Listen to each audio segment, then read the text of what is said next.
کئی دفعہ ایسا ہوتا ہے ہمارے پاس بچے آتے ہیں قرآن حفظ کرنے کے لیے اور بہترین پڑھ رہے ہوتے ہیں، یکدم بگڑ جاتے ہیں، نہیں پڑھنا جی، چھوڑ گئے، 10 15 20 پارے پڑھ کے چھوڑ گئے۔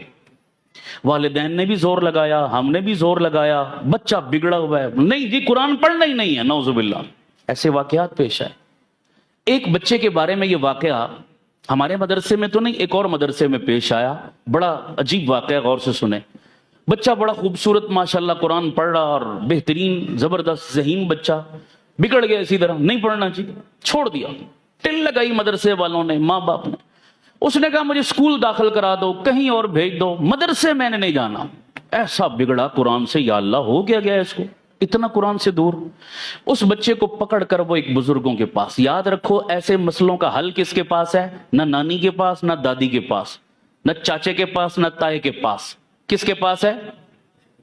یہ یاد رکھا کرو، مشورہ کہیں کا ہوتا ہے، ہم لے کہیں اور سے رہے ہوتے ہیں۔ وہ جی دادے نے کہا تھا ہم نے یہ کر دیا، نانے نے کہا تھا ہم نے وہ کر دیا۔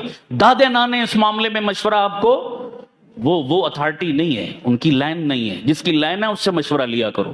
تو آؤ ہم سے پوچھو، ہم آپ کو بتائیں، کہیں نہ کہیں ٹیکنیکل فالٹ آ رہا ہوتا ہے۔ اب وہ ایک بزرگوں کے پاس لے گئے، کہا حضرت جی بڑے شوق سے ہم نے داخل کرایا تھا، بڑا پیارا قرآن پڑھ رہا تھا، کئی پارے حفظ بھی کر چکا، پتہ نہیں سمجھ نہیں آئی ہوا کیا ہے، بگڑ گیا۔ وہ پہنچ گئے، ان کی نظر بڑے دور تک جاتی ہے نا اللہ والوں کی۔ انہوں نے کہا بھئی یہ بچہ بازار کی کچھ چیزیں کھاتا ہے؟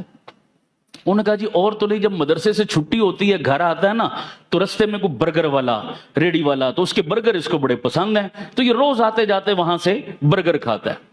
وہ بزرگ فرمانے لگے ایسا کرو 40 دن تک بازار کی تمام چیزیں اس بچے کے لیے بند کر دو، اس کی جو ڈیمانڈ ہو گھر میں اس کی والدہ کو کہو بنا کر دے، برگر بھی چاہیے نا گھر میں کھلاؤ، بازار کی چیزیں مت کھلاؤ، اور گھر میں بھی جب کھانا بناؤ تو کھانا حلال تو ہو ہی ہو، لیکن حلال کے ساتھ ساتھ کیا ہے، اس کی ماں کو کہو کہ باوضو ہو کر کھانا بنایا کرے۔ سبحان اللہ، ان چیزوں کا اثر کتنا ہے، باوضو ہو کر کھانا بنایا کرے اور ذکر یا تلاوت کرتے ہوئے کھانا بنایا کرے۔ 40 دن یہ نسخہ استعمال کرو، پھر مجھے بتانا اثر کیا ہوا۔ انہوں نے شروع کر دیا ایسا جناب، چند دن گزرے تھے بچہ خود ہی تیار ہو گیا، لے چلو بھائی مجھے مدرسے لے چلو، خود ہی تیار ہو گیا۔ والدین بڑے خوش ہوئے، گئے ان بزرگوں کے پاس، حضرت جی واقعی آپ کا نسخہ تو بڑا کام کر گیا، اس میں راز کیا تھا؟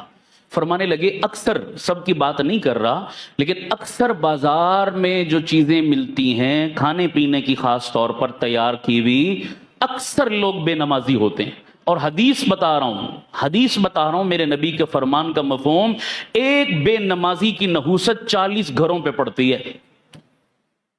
40 گھر کا مطلب پورا محلہ، تو جہاں پورے کا پورا محلہ بے نمازی ہو، اس محلے کی نحوست کا عالم کیا ہوگا، آپ اندازہ لگائیں۔ اب یہ نحوست ہوتی کیا ہے، اس کے آفٹر شاکس کیا ہوتے ہیں، یہ ایک الگ موضوع ہے، پھر کبھی بتاؤں گا کہ کتنی خطرناک چیز ہے یہ۔ ایک بے نمازی پورے محلے کو لپیٹ میں لیے ہوئے، تو خود اس کی اپنے وجود میں کتنی نحوست ہوگی۔ انہی نحوست والے ہاتھوں سے اس نے برگر بنائے، کھانا بنایا، سالن بنایا، روٹی بنائی، جو بھی، تو بتائیے وہ جو کھا رہا ہے کیا نحوست اس کے اندر نہیں جا رہی؟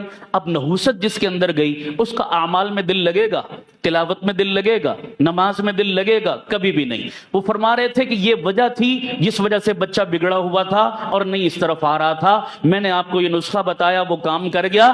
لہذا اس قسم کے کھانے، تو سوچو بے نمازی ہاتھوں کا کھانا کھا کر بندہ قرآن سے دور ہو گیا، تو جو بندہ کھائی حرام رہا ہے وہ قرآن پڑھے گا؟ جو اپنے بچوں کو حرام کھلا رہا ہے اس کے بچے قرآن پڑھیں گے، اس کے بچے نماز پڑھیں گے، اس کے بچے دین پر چلیں گے، نیک ہوں گے؟ میں حیران ہوتا ہوں بھئی، والدین آ کر دعا منگواتے ہیں، مولانا دعا کرو میرا بچہ نیک بن جائے، مولوی صاحب دعا کرو میری بیٹی نیک اور شرم پردے والی بن جائے۔ ٹھیک ہے، اچھی بات ہے، دعا تو کر رہے ہیں، اور تو دعا بھی تو کرو نا، دوا بھی تو کرو۔ دوا کا مطلب کہ اپنے بچوں کو حلال تو کھلاؤ، حلال کا لقمہ تو ان کے پیٹوں میں ڈالو۔